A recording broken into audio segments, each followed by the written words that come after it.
week we read a double portion of Vayakel and Pekudei, and we conclude the book of Shemos, the book of Exodus. Prior to Moshe Rabbeinu's relating the mitzvah of building a tabernacle, the Mishkan, for God, Moshe Rabbeinu gathered together Jewish people and reminds them of the laws of Shabbos. And the question is asked, why precede the building of the Mishkan with all its utensils with the laws of Shabbos? And several answers are given. And I thought to myself, it's been a year now that we weren't able to read the portion of the week in our synagogues. It was actually last year, this week, that we had to close our synagogue and we didn't read the Torah portion. And I thought to myself, what lesson is in this week's Torah portion that we can learn out of this happening, of this terrible situation and pandemic that we were in, that we had to close the synagogue and not read the Torah.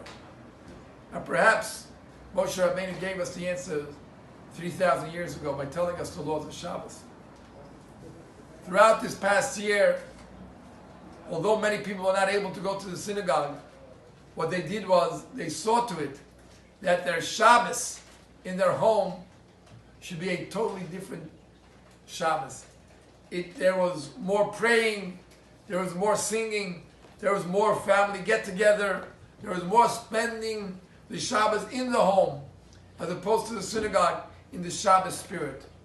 And Moshe Rabbeinu wanted to tell the Jewish people that if a time should ever come where the Beis HaMikdash does not exist, there is no Mishkan, there is no synagogue to go to, remember, keep the day of Shabbos holy.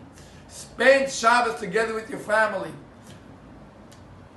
Experience what Shabbos is all about. Not only the eating of the food, the challah, the wine, the fish, the chocolate, etc., but add to it the spiritual feeling. Study more Torah around your Shabbos table. Speak about the beauty and the holiness of Shabbos. And that way, although the synagogue cannot be attended, you will make your home a synagogue.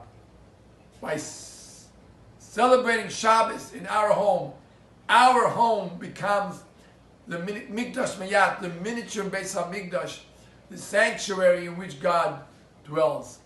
My friends, may this serve as an inspiration to all of us. And may we see to it to keep the day of Shabbos holy.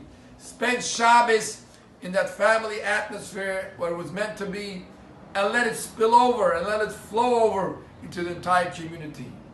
Shabbat Shalom. Have a good Chodesh. And may we all be very quickly united with the coming of Mashiach Tzidkenu B'mheira B'yameinu. Shabbat Shalom.